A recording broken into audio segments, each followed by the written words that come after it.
Bem-vindos ao projeto Recapitulando, onde buscamos lembrar ou relembrar de assuntos bíblicos já estudados, tirando assim dúvidas frequentes sobre vários assuntos, e assim mantendo a pureza e santidade dos ensinos de Deus. Existe um modelo para a igreja? Bem, vamos responder.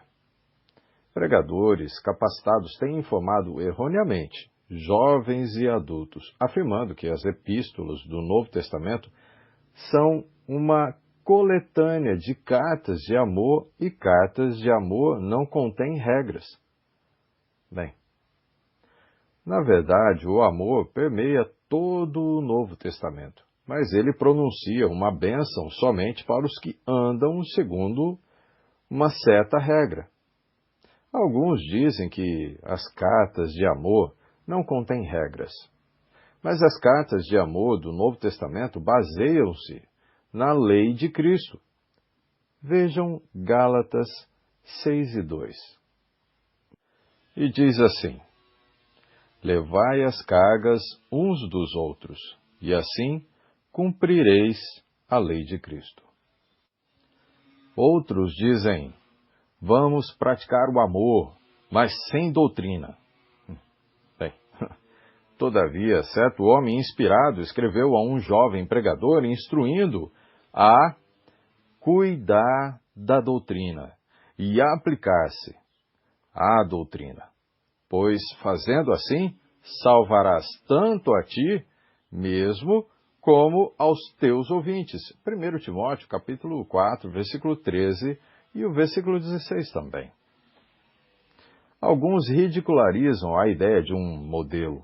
Todavia, uma costureira, ao fazer um vestido novo, considera muito útil o uso de um modelo, um molde. Um estudante que está aprendendo a escrever o alfabeto copia um modelo fornecido pelo seu professor. Jesus deixou um exemplo para que os cristãos seguissem os seus passos.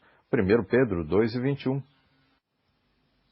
E diz assim: porquanto para isso mesmo fostes chamados, pois que também Cristo sofreu em vosso lugar, deixando-vos exemplo para seguirdes os seus passos.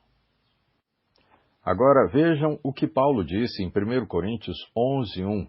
Ele, sendo um servo de Cristo, um seguidor, um imitador, vejam, 1 Coríntios 11:1, diz assim: sede meus imitadores, como também eu sou de Cristo. Todo cristão precisa de um modelo. Todo cristão, o ser humano precisa de um modelo para se fazer alguma coisa, e o cristão também para viver uma vida santa e agradável a Deus. Como Paulo mesmo disse, Paulo precisou de Cristo para usá-lo como modelo, porque ele é o modelo perfeito para nós, para a nossa vida. Agora, os modelos dados por Deus no Antigo Testamento. Vamos ver. Foi Deus e não professores fora de moda quem iniciou o que alguns pregadores modernos condenam como teologia do modelo. Deus forneceu um modelo para a adoração no tempo de Abel, visto que Abel ofereceu seus sacrifícios pela fé. Vejam, Hebreus 11:4.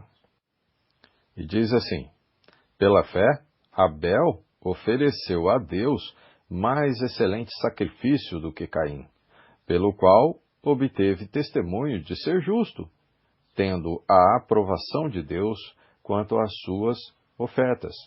Por meio dela, também, mesmo depois de morto, ainda fala.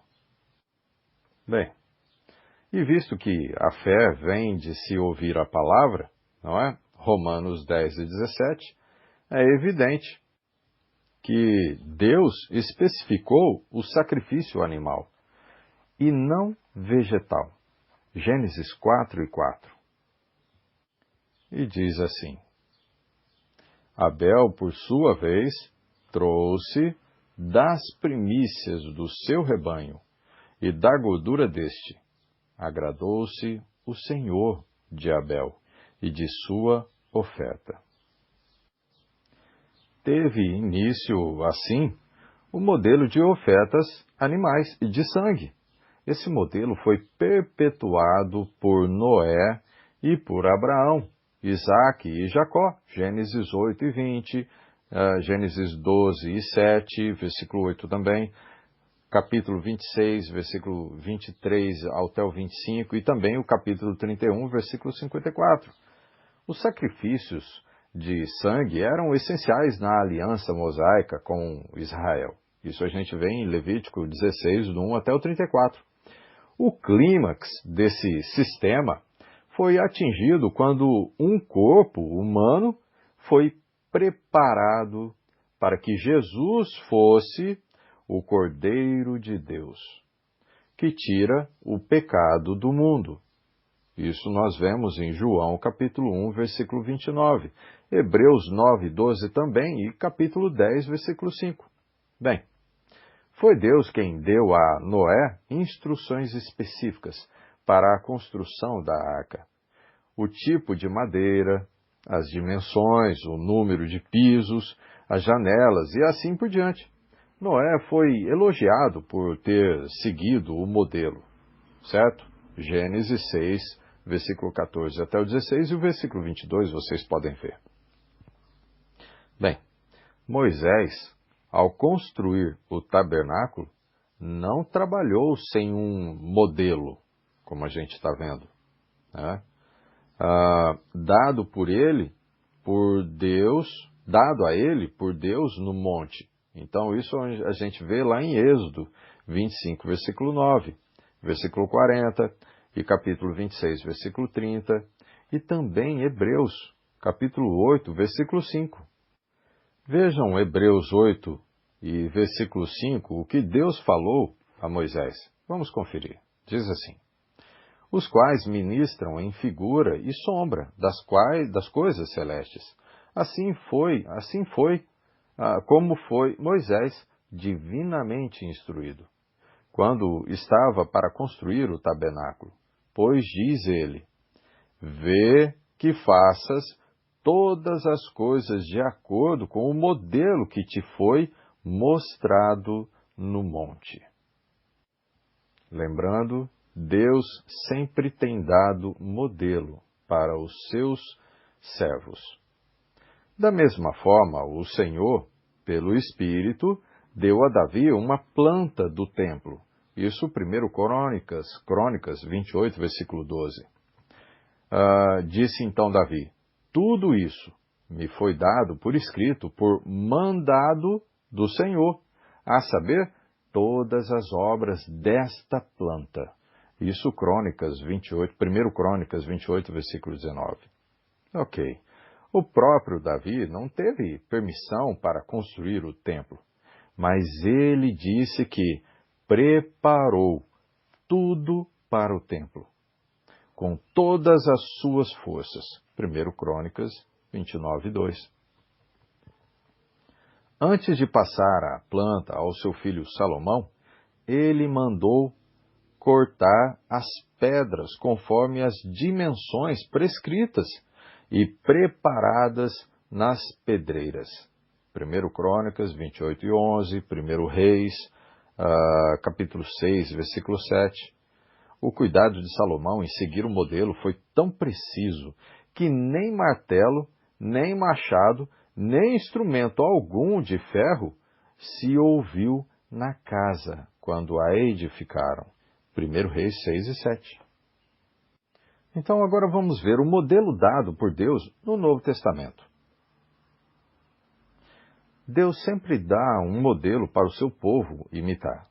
Assim como ele foi o arquiteto do templo de Salomão, também foi o arquiteto de um outro templo, um construído por algo maior do que Salomão. Mateus 12, versículo 42. E diz assim, Mateus 12, versículo 42. A rainha do sul se levantará no juízo com esta geração e a condenará, porque veio dos confins da terra para ouvir a sabedoria de Salomão. E eis aqui está quem é maior do que Salomão. Jesus anunciou que ele edificaria não uma estrutura física, não um prédio de igreja, um edifício erigido para a adoração pública, mas um edifício feito por pessoas, do qual se escreveria: edifício de Deus sois vós. 1 Coríntios 3:9, vejam. E diz assim: porque de Deus somos cooperadores, lavoura de Deus, edifício de Deus sois vós. Consequentemente, o templo de Jesus não foi construído com pedras preciosas, de mármore e nem com madeira de cedro. 1 Reis, capítulo 5, versículo 17, e o capítulo 6, versículo 10. Mas com pedras que vivem. 1 Pedro 2 e 5. E diz assim: também vós mesmos, como pedras que vivem, sois edificados casa espiritual, para seres sacerdócio santo, a fim de oferecerdes sacrifícios espirituais agradáveis a Deus por intermédio de Jesus Cristo. Então, o amor é o cimento que é o vínculo da perfeição. Colossenses 3:14, que diz assim: acima de tudo isso, porém, esteja o amor, que é o vínculo da perfeição. Que edifício então, hein? Todos os cristãos coletivamente têm o privilégio de dizer: somos santuário do Deus vivente. Como ele próprio disse: habitarei e andarei entre eles. 2 Coríntios 6:16. E também, vamos ver, Efésios, capítulo 2, versículo 20 até o 22.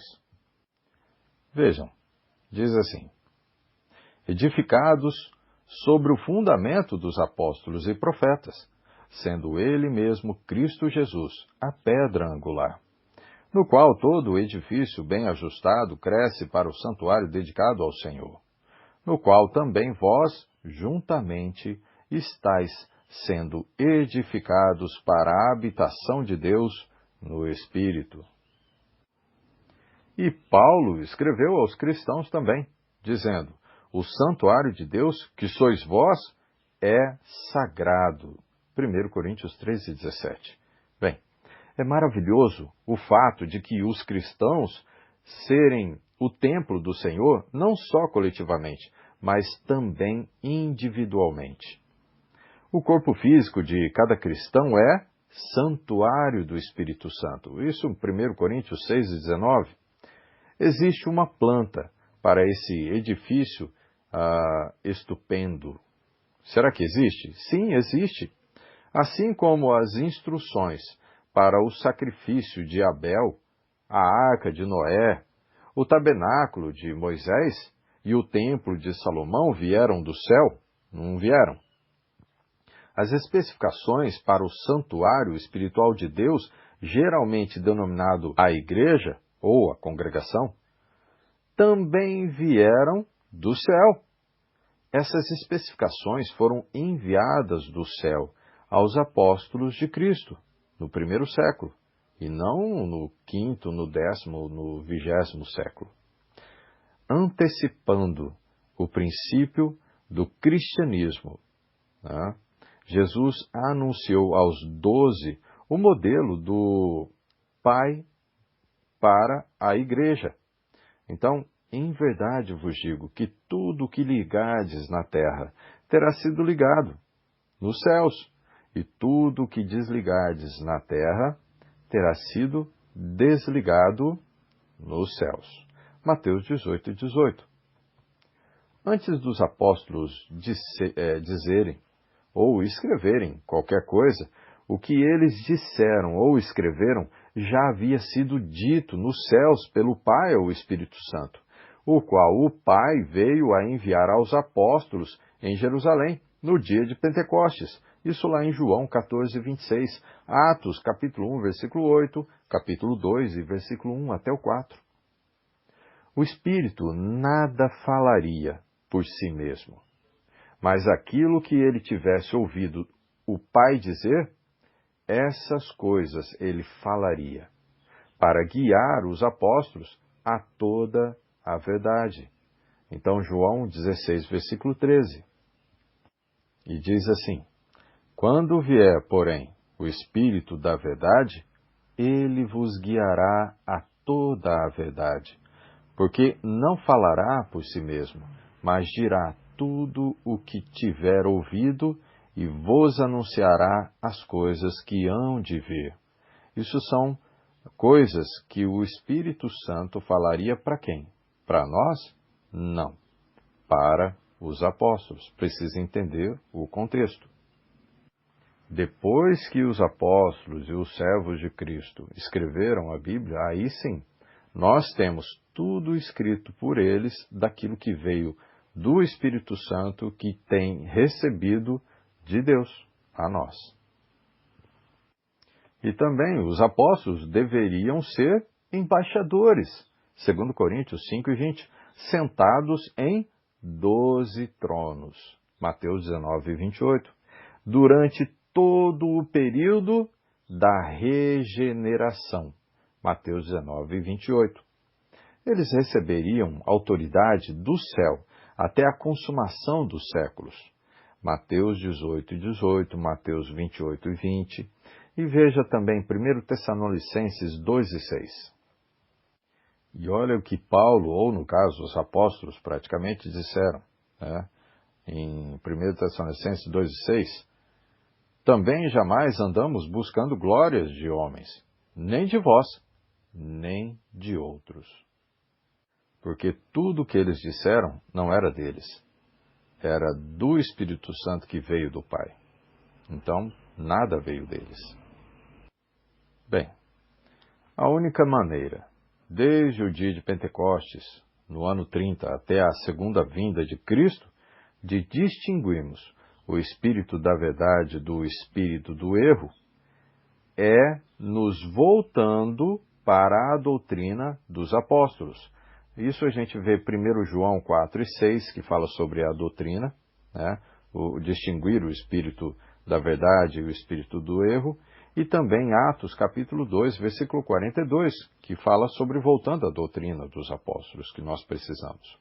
O único lugar na Terra onde podemos encontrar a doutrina dos apóstolos, hoje, são nos 27 livros do Novo Testamento. Pela vontade e sabedoria de Deus, o Novo Testamento está completo e finalizado, sendo imutável.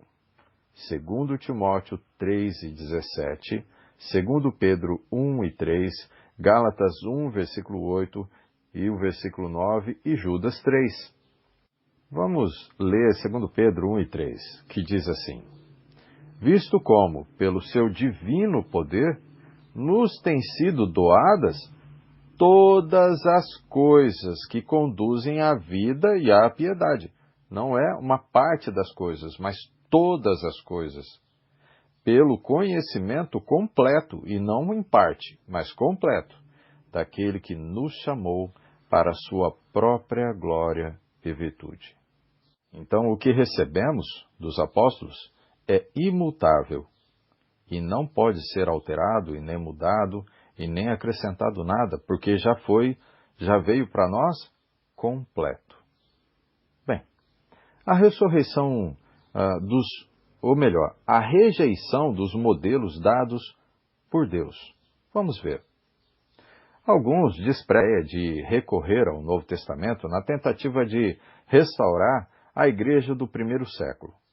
Dizem assim: que igreja você quer restaurar? Jerusalém, com a sua falta de zelo evangelístico? Ou a de Corinto, com a sua franca fornicação e embriaguez durante a hora da comunhão nos cultos? O Novo Testamento deixa claro o que Deus aprovou e o que ele desaprovou em cada igreja local do primeiro século. ele cita bons e maus exemplos. E está escrito de tal maneira que pessoas comuns, como nós, simples, são capazes de discernir não somente o bem, mas também o mal. Hebreus 5:14. Embora o plano de Deus, desde o princípio da humanidade, tenha sido que os homens observem os seus modelos, sempre houve homens rejeitando esses modelos, a começar por Caim, Gênesis 4, 5 ao 7. O orgulho do homem, vez após vez, o leva a desprezar as instruções dos céus e a fazer o que acha mais correto, mais reto, aos seus próprios olhos. Isso Juízes 21 e 25 fala. Jeremias pregou que não cabe ao homem determinar o seu caminho, nem ao que caminha dirigir os seus passos. Jeremias 10 e 23. A arrogância do ser humano argumenta o seguinte: o homem é a medida de todas as coisas. A advertência apostólica: não sejais sábios aos vossos próprios olhos. Romanos 12, 16.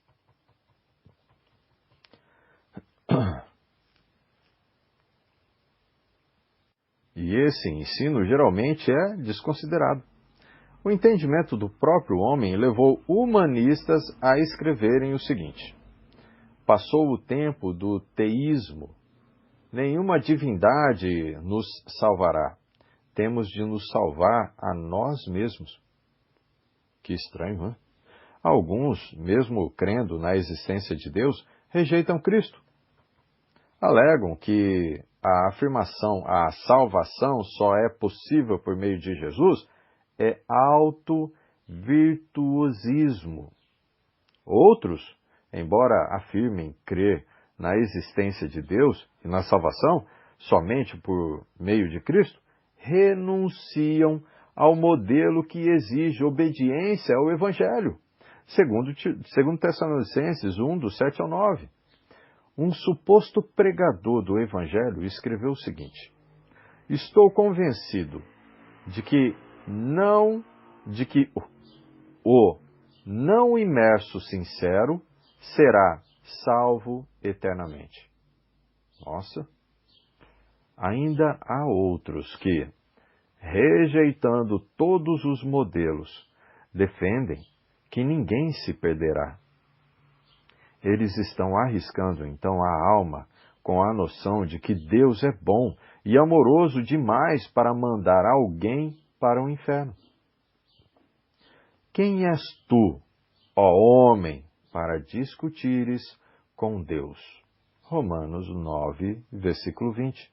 Quem somos nós para mudar o plano dele, mudar o modelo e colocar palavras na boca de Deus? Concluindo, Deus proveu um modelo para nós hoje. Não sejamos como o aluno que ignora as orientações de seu professor e faz rabiscos sem significado. Em vez disso, sejamos aquilo que Deus idealizou para nós, pessoas que seguem o seu modelo. A vontade de Deus é que ninguém pereça, mas que todos cheguemos ao arrependimento. Segundo Pedro 3, versículo 9. Que Deus abençoe a cada um de nós e que nós possamos manter a pureza, a santidade e a doutrina verdadeira que veio de Cristo, do Espírito Santo, diretamente do Pai a nós hoje. Que possamos manter o modelo que Ele nos deixou. Em nome de Cristo. Amém. Quer saber mais desse e de outros assuntos do projeto Recapitulando? Se inscreva e clique em notificações e assim receberá avisos de novos estudos bíblicos. Que Deus abençoe a todos, em nome de Cristo. Amém.